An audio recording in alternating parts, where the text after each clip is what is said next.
Hello friends, আমি অচিন্ত। আমি চলে এসেছিলাম ইউটিউব চ্যানেল টু সাইড কিচেনে। আমার একটা নতুন রেসিপি শেয়ার করবো, সেটা হচ্ছে জামের জুস বানিয়ে দেখাবো।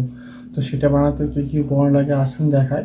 তার আগে একটা জানিয়ে দিই, আমার চ্যানেলে ভিডিও ছাড়া আছে। আপনাদের যদি ভালো লেগে থাকে অবশ্যই লাইক কমেন্ট ও শেয়ার করবেন, বেশি বেশি করে শেয়ার করবেন। আর যদি আমার চ্যানেলে আপনি নতুন হয়ে থাকেন তাহলে প্লিজ সাবস্ক্রাইব করে দেবেন এবং নিচের বেল নোটিফিকেশনটা আপলোড করে দেবেন, যাতে আমার ভিডিও আমাদের কাছে আগে পৌঁছে। তাহলে চলুন জামের জুস বানাতে কী কী উপকরণ লাগে আসুন আপনাদের দেখিয়ে দিই।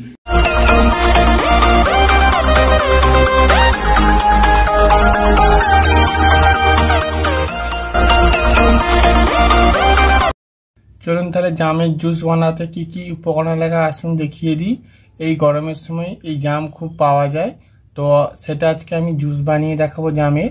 তো সেটা বানাতে কি কি উপকরণ লাগে আসুন দেখায়। তার এক কথা বলে দিই, এই ভিডিওটা প্রথম থেকে দেখে শেষ অবধি দেখার অনুরোধ রইল। তা চলুন রেসিপিটা শুরু করি।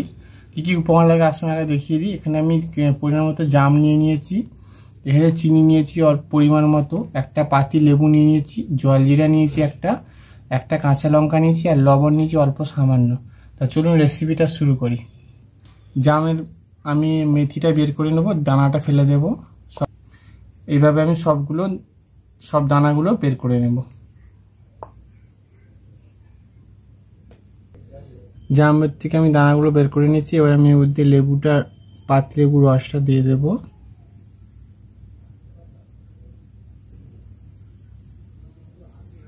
কাঁচা লঙ্কাটা দিয়ে দেব, চিনিটা দিয়ে দেব, লবণ দিয়ে দেব, জল জিরেটা দিয়ে দেব, অল্প সামান্য জল দেব, পেস্ট করে নেব। ভালো করে পেস্ট করে নিয়েছি, এবার ছেঁকে নেব। ভালো করে ছেঁকে নিয়েছি। এবার আমি সার্ভ করে নেব।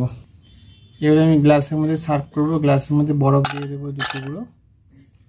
এবার আমি জামের জুসটা যেটা আমি ছেঁকে রেখেছি ওটা ঢেলে দেব।